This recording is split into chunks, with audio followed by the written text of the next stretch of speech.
Hello बच्चों, let's read the question. The question says the element cerium Z equal to 58 and neptunium Z equal to 93 belongs to F block elements. तो basically हमें बताना है बच्चों कि ये true statement है या फिर फॉल्स है. सो आइए बच्चों सॉल्व करें एंड फर्स्ट ऑफ ऑल बात करते हैं यहाँ पे की कॉन्सेप्ट की. की कॉन्सेप्ट तो बेसिकली क्वेश्चन आया बच्चों इलेक्ट्रॉनिक कॉन्फ़िगरेशन से. इलेक्ट्रॉनिक कॉन्फ़िगरेशन एंड हमारे पास एक दे रखा है एटॉमिक नंबर 58 एंड एक दे रखा है बच्चों एटॉमिक नंबर 93. तो अगर बेसिकली इसका हम लोग कॉन्फ़िगरेशन करें बच्चों तो जो हमारे पास सेरिलियम होता है ना इसका कॉन्फ़िगरेशन हमारे पास आता है जेनन 6s2 4f1 5d1 5d1. तो इसमें जो इलेक्ट्रॉन फिलअप हो रहे हैं बच्चों ये f ऑर्बिटल के अंदर जा रहे हैं. एंड सिमिलरली अगर मैं यहाँ पे 93 के लिए देखूँ कॉन्फ़िगरेशन तो ये हमारे पास आएगा रेडन 5f4 6d1 7s2.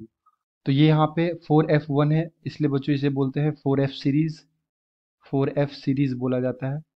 एंड यहाँ पे अगर आप देखो तो यहाँ पे 5f है तो इसे बोला जाता है 5f सीरीज. एंड जो f ब्लॉक के लिए जनरल इलेक्ट्रॉनिक कॉन्फ़िगरेशन होता है f ब्लॉक के लिए अगर हम बात करें जनरल इलेक्ट्रॉनिक कॉन्फ़िगरेशन की तो ये होता है बच्चों n-2 f 0 to 14 n-1d यहाँ पे हो सकता है बच्चों 0 1 और 2 एंड ns2.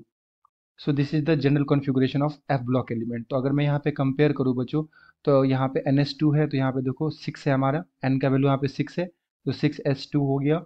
एंड n-1d 0 1 और 2 होना चाहिए तो यहाँ पे 6-1 तो ये हमारे पास 5d1 आ रहा है. एंड 6-2 तो यहाँ पे 4f1 आ रहा है.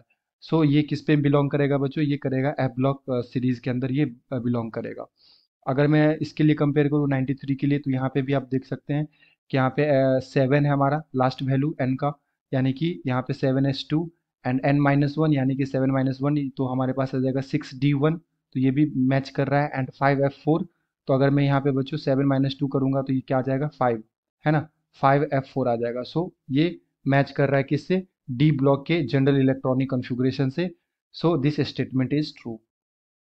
ये जो स्टेटमेंट है बच्चों ये क्या है ट्रू स्टेटमेंट है. ठीक है ये दोनों किस में बिलोंग कर रहे हैं एफ ब्लॉक एलिमेंट से बिलोंग करते हैं. Okay I hope you will understood it well. Best of luck. Thank you.